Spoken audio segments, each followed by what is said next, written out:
Bonjour à tous, bienvenue sur le plateau de la grande interview de la Provence. Bonjour Michel Bernier. Bonjour et bonjour aux auditeurs et aux lecteurs de la Provence. Alors, beaucoup de Français vous ont découvert en 1992 lors des Jeux Olympiques d'Albertville. Vous étiez le coprésident du comité d'organisation avec Jean-Claude Killy, car évidemment, Michel Bernier, vous êtes savoyard. Vous avez été président du Conseil général de Savoie pendant 17 ans, jusqu'en 1999. Votre carrière politique, qui s'est toujours déroulée au sein de la famille gaulliste, est très riche. Vous avez été député, sénateur, 4 fois ministre, toujours sur les thématiques de l'environnement, des affaires étrangères, de l'Europe. L'Europe qui a d'ailleurs occupé l'agriculture également, la chasse et la pêche. L'Europe a occupé d'ailleurs une large part de votre temps ces dernières années, puisque vous avez été 2 fois commissaire européen, puis négociateur en chef du Brexit. Mais maintenant, à 70 ans, vous visez désormais la présidence de la République française. Vous êtes candidat à l'investiture des Républicains. Et c'est à ce titre que vous êtes dans ce studio aujourd'hui, à Marseille aujourd'hui. Les questions politiques, c'est dans quelques instants, avec le service politique de la Provence, François Tonneau, Florent Provençal. Une toute première question avant, Monsieur Bernier. Qui êtes-vous vraiment ? Écoutez, vous avez décrit un long parcours qui peut donner des preuves. Moi, je suis... Depuis très longtemps, depuis que j'ai 14 ou 15 ans, militant de cette famille gaulliste, je me suis engagé derrière, modestement, cette immense figure qu'était le général de Gaulle, le contraire d'un politicien, et ça reste ma principale fierté. Je suis un républicain, je suis patriote et européen, et quelqu'un qui, toute sa vie, et qui continuera dans les 5 ans qui viennent, si les Français le veulent, a préféré l'action plutôt que les belles paroles, préféré agir plutôt que de polémiquer. Donc je veux être le président d'une France fière et d'une France forte et d'une France rassemblée aussi. Voilà comment je peux me décrire. Allez, on attaque sur la politique. L'actualité, première question, François Tonneau. Bonjour Michel Bernier. Bonjour. Dimanche, c'est-à-dire là, très vite, aura lieu le 3e débat des Républicains, débat télévisé. Comment vous êtes trouvé aux 2 premiers débats ? Toujours des marges de progrès. Donc c'est très important à mon âge de garder des marges de progrès. Au vôtre aussi d'ailleurs. Donc... ce sont des débats qui vont très vite, où c'est du ping-pong, les journalistes vous interrompent, on ne peut pas vraiment dérouler un raisonnement, faire de la pédagogie, donc je m'adapte et j'essaie de m'améliorer de débat en débat. Il y en a encore 2, donc on verra bien. Mais ce qui est important, c'est que les citoyens, en général, les militants républicains, puisque c'est eux qui vont avoir le choix, et personne d'autre, ce ne seront pas les sondages, les petites phrases, les impressions, les rumeurs, ce sont les militants. Il faut respecter les militants. Moi, je les ai toujours respectés dans cette famille qui a toujours été la mienne.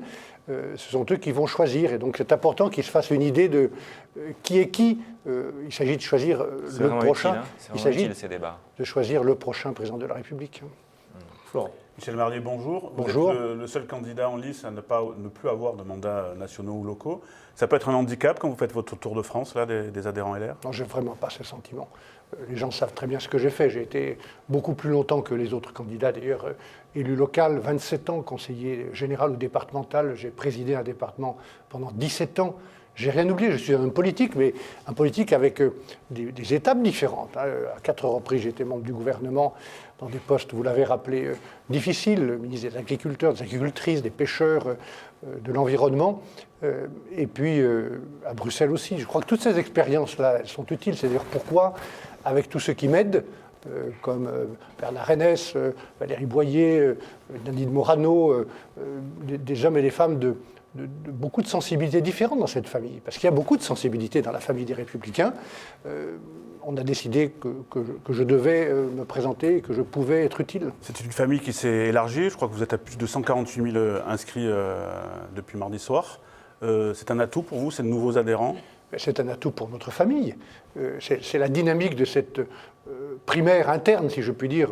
Au départ, j'aurais préféré une primaire plus ouverte à tous les citoyens qui le souhaitaient, se reconnaissant dans les valeurs de la droite et du centre. Avec le centre-droit, oui, justement. Oui, avec le centre, c'était ce qui était envisagé comme une autre formule. Bon, les militants ont choisi celle-ci, et du coup, ça crée une dynamique pour la famille elle-même, où beaucoup de gens, tous ceux qui veulent me soutenir, par exemple, et qui n'étaient pas membres de la famille, ont adhéré pour pouvoir le faire, et je les en remercie d'ailleurs. Comme tous ceux qui étaient déjà dans la famille et que je connais depuis longtemps. Il y a certaines fédérations qui ont vraiment augmenté, notamment la vôtre, je crois. Oui, non, c'était très touchant et même assez émouvant que dans ce département où je n'ai plus de fonction depuis 22 ans maintenant, ça fait le temps de élections municipales. Il y a eu une croissance incroyable, ils sont passés de 450 à 2000 adhérents, donc ça me touche beaucoup parce que ça prouve que j'ai laissé une bonne trace, comme on dit en ski. Une grande question qui risque d'empoisonner cette campagne interne, voire présidentielle, c'est le retour du Covid. Que prônez-vous? Est-ce qu'il faut reconfiner? Est-ce que, comme Emmanuel Macron, qui le disait chez nos confrères de la Voix du Nord, on va se contenter du pass sanitaire? Moi, j'ai vu cette idée de confiner des personnes qui ne sont pas vaccinées. Je ne crois pas que cette idée soit réaliste. Je l'ai dit d'ailleurs dès qu'on m'a posé la question dans le débat l'autre jour. Je crois que le pass sanitaire, c'est l'outil de la vaccination. Et donc il faut utiliser le pass sanitaire selon les recommandations des autorités sanitaires. Moi, je ne suis pas médecin, je ne vais pas sur votre plateau me mettre à délivrer des messages scientifiques ou médicaux, ça ne serait pas bien.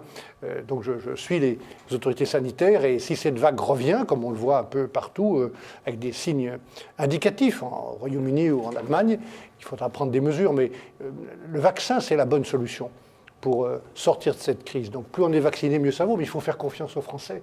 Les Français, ils ont été très responsables, ils ont fait preuve de beaucoup de sens civique, il y a beaucoup de solitude, beaucoup de morts, beaucoup de malades, donc je pense qu'il faut jouer la confiance et la pédagogie. Le reconfinement, ça plomberait peut-être le moral des Français, et donc peut-être la campagne aussi. Mais je ne sais pas la raison principale, je crois que c'est pas bien de se dire on va encore punir ou enfermer les gens qui ne sont pas vaccinés. Il faut les convaincre que s'ils veulent avoir la vie la plus normale possible, malgré le retour du virus, il faut être vacciné. Mais faut-il rendre obligatoire la 3e dose à ce moment-là pour éviter ce reconfinement? Encore une fois, faire confiance aux Français, encourager. Vous voyez bien que plus on fait preuve de pédagogie, plus les gens se vaccinent, y compris pour la 3e dose. Et donc, oui, il faut que les gens prennent cette 3e dose et le plus rapidement possible. Sur cette crise du Covid, Michel Barnier, la France, on le voit en ce moment, s'en sort plutôt bien. Vous pensez que le gouvernement, qu'Emmanuel Macron a bien géré cette crise sanitaire? Je ne veux pas faire de polémique sur cette question, parce que ça touche à trop de familles qui ont été touchées par des deuils nombreux, beaucoup de personnes âgées qui sont mortes seules, beaucoup de malades, je l'ai été d'ailleurs moi-même au tout début, beaucoup de solitude chez les jeunes, donc je ne vais pas faire de polémique, mais je pense qu'on aurait dû anticiper cette crise, la prendre à sa bonne mesure au départ. Vous vous souvenez des déclarations de l'ancienne ministre de la Santé, et puis qu'on aurait dû mettre tout le monde autour de la table, ce qui n'a pas été le cas. La gestion de cette crise a été un peu comme c'est le cas du pouvoir dans tous les domaines actuels, M. Macron, trop solitaire. C'est lui qui parle de tout, qui annonce tout, comme si le président de la République avait la science infuse. Moi, je crois que le président de la République, aujourd'hui et demain, le nouveau président n'aura pas la science infuse. On ne peut pas décider de tout seul, on ne peut pas tout faire tout seul. Et là, on a laissé de côté, au début, vous vous souvenez, les régions, les départements, les communes, qui se sont débrouillés plutôt bien, trouver des masques, vacciner. On a laissé de côté les médecins libéraux, les pharmaciens, les vétérinaires, et les départements. Contrairement à l'Allemagne, où on a mis tout le monde autour de la table pour faire face. Je trouve que cette gestion a été assez caractéristique ou symbolique de cette manière solitaire de gérer la France, et c'est pas comme ça que je gérerai la France. Alors, vous n'êtes pas médecin, en revanche, vous êtes un vrai spécialiste de l'Europe. Personne ne nous contredira là-dessus. Vous nous avez surpris par vos critiques contre l'Europe lors de ce début de campagne. Si on devait changer quelque chose, ne serait-ce qu'une seule chose pour qu'elle fonctionne mieux, cette Europe, ce serait quoi? Mais il y a plein de choses à changer. Et au moins, je peux avoir le mérite ou l'expérience d'avoir géré le Brexit. Le Brexit, ce n'est pas un petit événement, c'est quelque chose de très grave, c'est un échec de l'Union européenne. Et pourquoi il y a eu cet échec? Bien sûr, il y a des raisons britanniques, le nationalisme, l'extrême droite, les nostalgiques, la finance aussi, qui a voulu sortir des règles européennes pour pouvoir spéculer plus tranquillement. Mais il y a des raisons profondes dans le peuple britannique qu'on retrouve chez nous. Le sentiment de l'insécurité, que l'Europe ne protège pas, qu'elle n'a pas de politique industrielle. Beaucoup de régions qui ont voté le Brexit, c'est des régions pauvres où il n'y a plus d'emploi. Pas de services publics, le sentiment d'une immigration qui n'est plus maîtrisée. Donc tout ça, ce sont des sentiments populaires. Moi, je ne veux pas les confondre avec le populisme.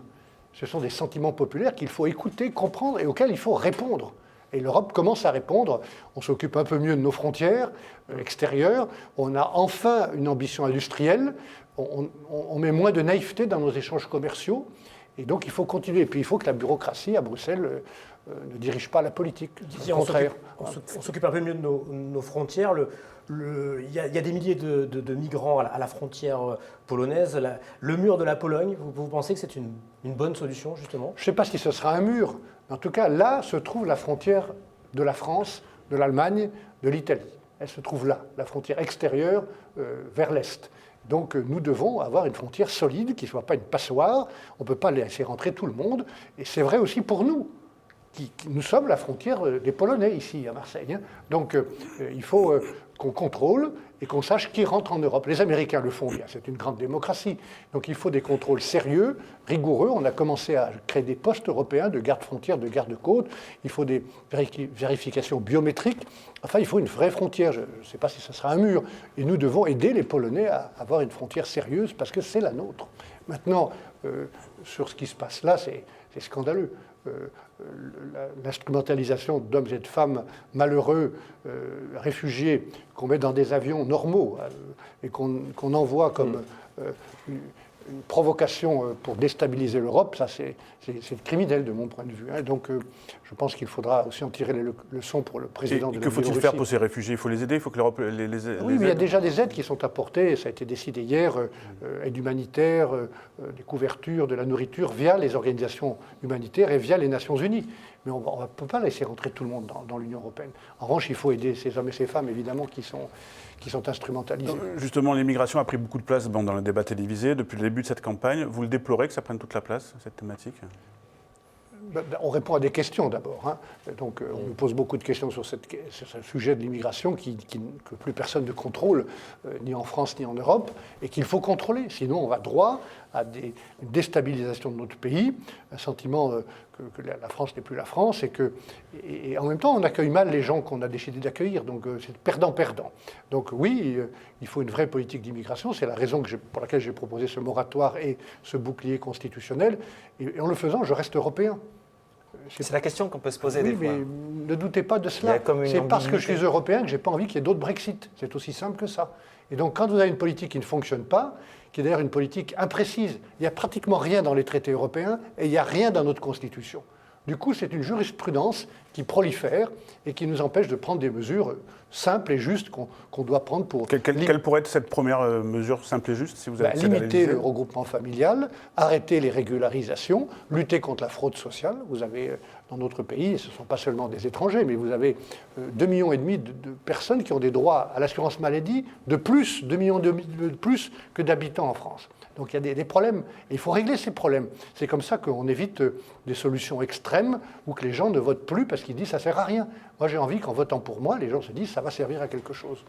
Alors, on parle beaucoup d'immigration, en revanche, on parle très peu d'éducation, de santé, de choses comme ça. L'éducation, vous aviez dit qu'il fallait en faire une grande cause nationale.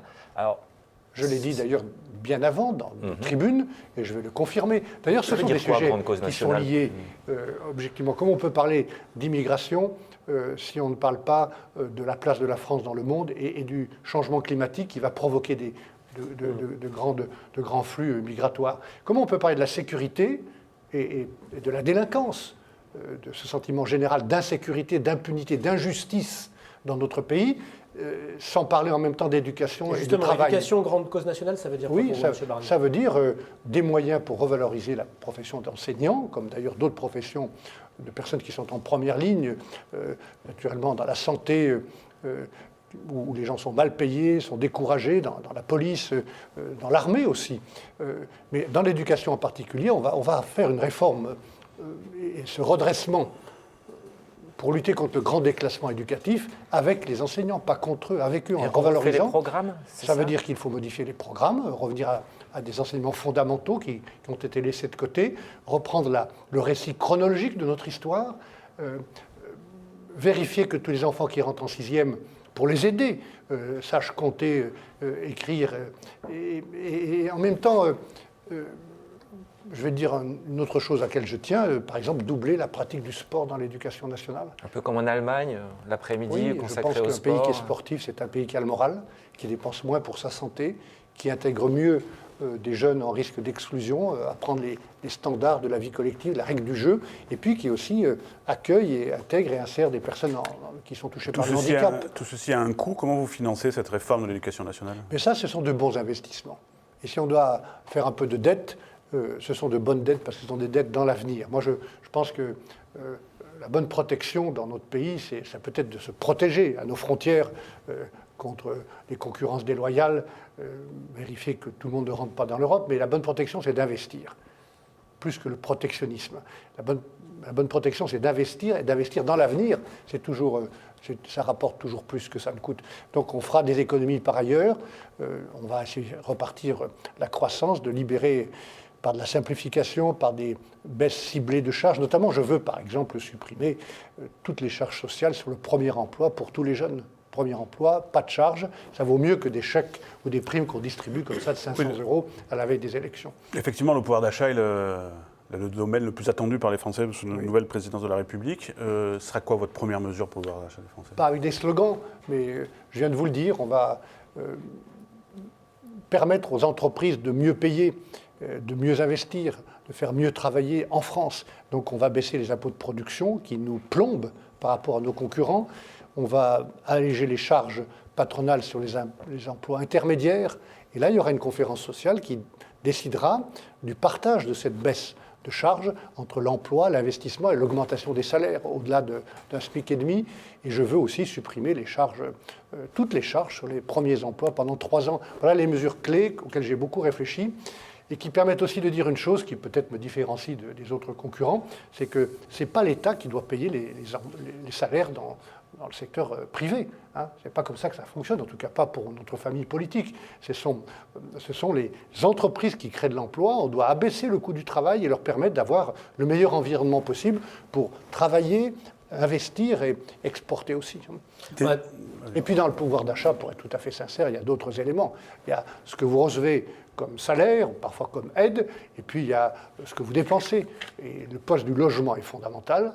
Et là, nous allons aussi relancer le logement qui a été mis en panne par le gouvernement actuel. Alors comment on fait? On construit, on encadre les loyers Oui, on construit plus, au-delà de 80 000 logements sociaux. On doit passer à mon sens, 500 000 logements. Et comment parce que la procédure administrative est un peu complexe, d'autres gouvernements ont essayé, mais... Oui, enfin, d'autres gouvernements ont essayé, et dans le passé, on a construit souvent 150 000, 200 000 logements sociaux et pas 80 000. On a construit beaucoup plus de logements, donc il faut simplifier pour les maires, il faut mieux cibler les aides, par exemple supprimer baisser la TVA dans les communes de moins de 50 000 habitants.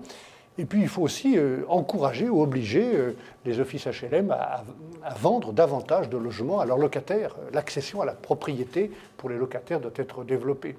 Enfin, le logement, le coût de l'énergie, il y a plein de sujets qui participent à votre pouvoir d'achat.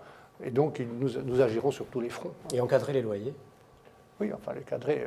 On n'est pas dans un régime administré, donc il faut préserver le pouvoir d'achat aussi de ce côté-là. Mais je fais attention. Votre sentiment, il y a une étude qui montre lundi que le pouvoir d'achat est plutôt pas baissé chez les Français lors du quinquennat, hormis chez les 5% les plus pauvres. Oui, c'est le constat que vous faites aussi quand vous êtes sur le terrain? Je me méfie de toutes ces études. Il y a tellement de familles qui ont le sentiment et la preuve qu'elles ont plus d'argent au 15 ou 20 du mois. Donc on ne peut pas dire que le pouvoir d'achat n'a pas baissé. Enfin, l'énergie a augmenté. On aurait pu, au lieu de distribuer encore une fois des primes à la veille des élections, baisser certaines taxes pour alléger. On aurait pu supprimer la dernière augmentation de 12,5 du gaz. On aurait pu décider de supprimer la TVA qu'on paye sur les taxes de l'énergie. D'autres candidats le disent. Donc oui, on devrait préserver le pouvoir d'achat aussi de cette manière-là. Il y a quand même beaucoup de Français qui ont le sentiment que le pouvoir d'achat, et notamment les retraités, qui ont été sacrifiés par le gouvernement actuel. C'est pas normal, je veux dire. Donc il faut mieux traiter les gens, et mieux traiter les gens modestes aussi. Quelques questions assez rapides pour bientôt terminer cet entretien, Monsieur Barnier. Une petite question olympique, pas olympique de Marseille, mais vous avez organisé les Jeux olympiques d'Albertville en 1992. C'est bientôt à Paris en 2024 et à Marseille pour les épreuves de voile et quelques matchs de football. Qu'est-ce que vous conseilleriez aux Marseillais pour bien réussir ces Jeux olympiques? D'abord, pas de polémique sur les Jeux olympiques. C'est une aventure et c'est un projet national, de fierté nationale, et c'est une belle nouvelle que nous accueillons à nouveau pour la première fois depuis très très très longtemps les Jeux d'été. Il faut garder cette ambition-là, et c'est une chance pour Marseille que d'être dans le dispositif de ces Jeux. Moi, j'ai observé une chose très importante au moment des Jeux, c'est que tous les volontaires qui nous ont aidés, il y en a eu 8 000, il y en aura 25 ou 30 000 pour les Jeux de Paris et de Marseille. Ils ont tous eu le sentiment, après les Jeux d'Albertville, d'avoir réussi d'avoir amélioré, d'avoir progressé individuellement en participant au succès d'un projet collectif. Voilà. Je souhaite le même sentiment à tous les bénévoles pour les Jeux de Paris ou de Marseille, et je souhaite surtout recréer ce sentiment-là. De participer au succès de la France doit faire que chacun se sente mieux et progresser individuellement. Autre question très précise. Maintenant, le sport, excusez-moi, le sport, c'est pas seulement les Jeux Olympiques. Ce sont les bénévoles, c'est le sport au quotidien, c'est le sport dans l'éducation, le sport pour les personnes moins jeunes. Et je veux là aussi encourager la pratique sportive et aussi encourager le bénévolat. J'ai l'idée de créer un diplôme national du bénévolat avec une valorisation fiscale, non seulement pour les kilomètres qu'on parcourt, mais aussi pour le temps qu'on passe. Notre pays a cette chance incroyable partout, beaucoup plus qu'on le croit, d'avoir des associations. Le tissu associatif est une chance pour notre démocratie. Allez, autre question très précise. Vous le savez, la Provence est une terre de chasseurs, comme la Savoie, évidemment. Les chasses traditionnelles aujourd'hui, est-ce qu'elles sont encore acceptables, ces chasses où on emprisonne des oiseaux, la chasse à la glu? Quel est votre regard? Je connais ces sujets et je pense qu'il faut préserver nos traditions. Les encadrer, elles le sont, mais préserver les traditions, notamment la chasse, parce que la chasse est une passion populaire, hein. Ce n'est pas une passion élitiste.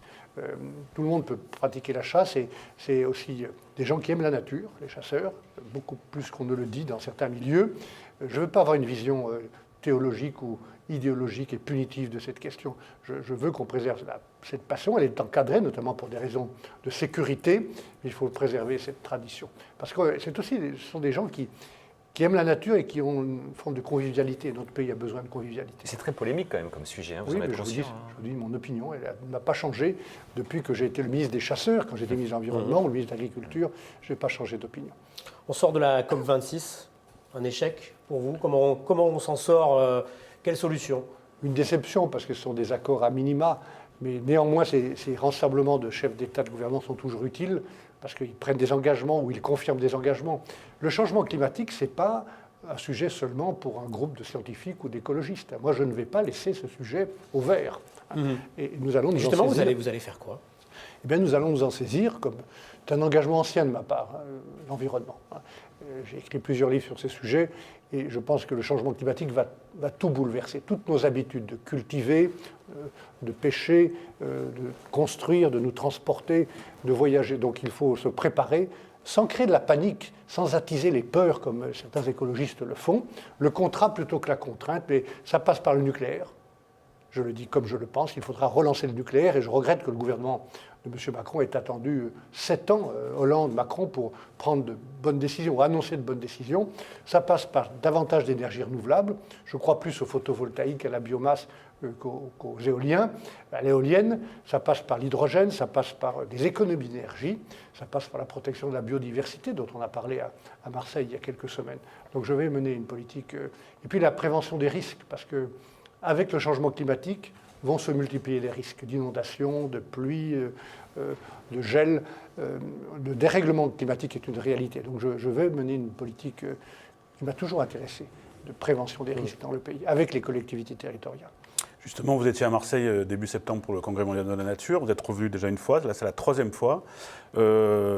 Marseille, c'est quoi pour vous? C'est l'amour fou comme Emmanuel Macron, ou c'est une image de cité, de dealer, comme le disent Éric Zemmour ou Marine Le Pen? Non, mais il y a différentes réalités à Marseille. Il y a une grande diversité, c'est une très grande ville, une grande région.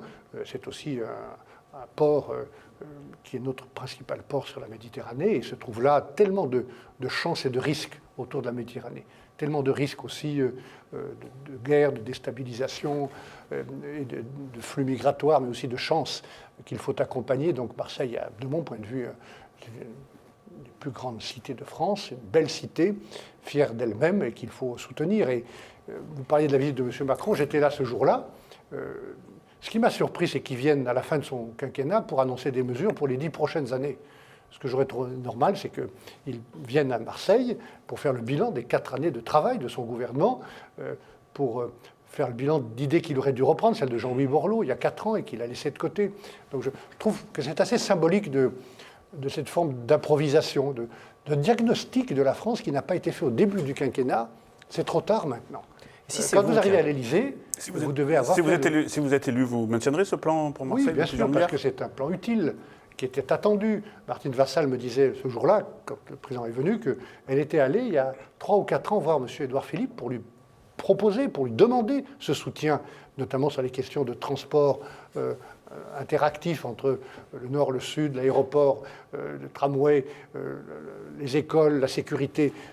Toutes ces demandes ont été faites au début du quinquennat. Et pourquoi on attend la fin du quinquennat pour les traiter? Vous pensez que Emmanuel Macron est juste en campagne pour cette fin de quinquennat, c'est ça que vous voulez dire? Écoutez, ça paraît l'être en tout cas, et c'est pas bien. Donc toutes ces mesures sont utiles, il faudra en faire l'évaluation, il faudra les mettre en œuvre, et l'État n'est pas tout seul, parce qu'il demande aux collectivités, à la métropole, à la ville de faire beaucoup de choses. Nous accompagnerons cet effort parce qu'il est d'intérêt national. Alors vous aussi, vous êtes en campagne, on en vient à la fin de cet entretien. Mais je ne suis pas encore président de la République. On verra. Mais qu'est-ce qui vous différencie vraiment des autres candidats? On voit bien que sur les débats télévisés, que c'est plutôt policé, il n'y a pas d'énormes différences, on est plus dans la nuance. Mais pourquoi vous et pas un autre? Précisément, ce qui est le plus important, c'est ce qui nous rassemble. Parce qu'on est dans la même famille politique. C'est bien qu'on ait des différences, pas de divergences fondamentales. On a les mêmes valeurs, on est dans cette famille. Moi, j'y suis depuis toujours, d'autres en sont partis et sont revenus, c'est une bonne nouvelle. On doit, au bout de ce processus d'élection, le 4 décembre au soir, se retrouver.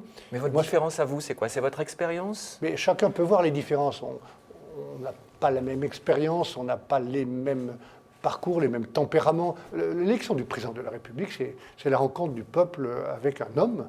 Et donc, ou une femme. Oui, peut-être. Et donc, c'est cette expression-là qu'il faut que les électeurs comprennent et sentent, et voir les personnalités, qui est capable, qui peut rassembler le plus notre famille, qui peut rassembler le mieux les Français, qui est capable d'être président de la République. C'est ça dont il s'agit, pas d'autre chose. Merci Michel Barnier d'être venu sur le plateau de La Provence pour participer à la grande interview, à retrouver évidemment sur laprovence.com, la page Facebook de La Provence et dans La Provence de dimanche. Merci beaucoup. Merci à vous. Merci Michel Barnier. Merci Michel Barnier.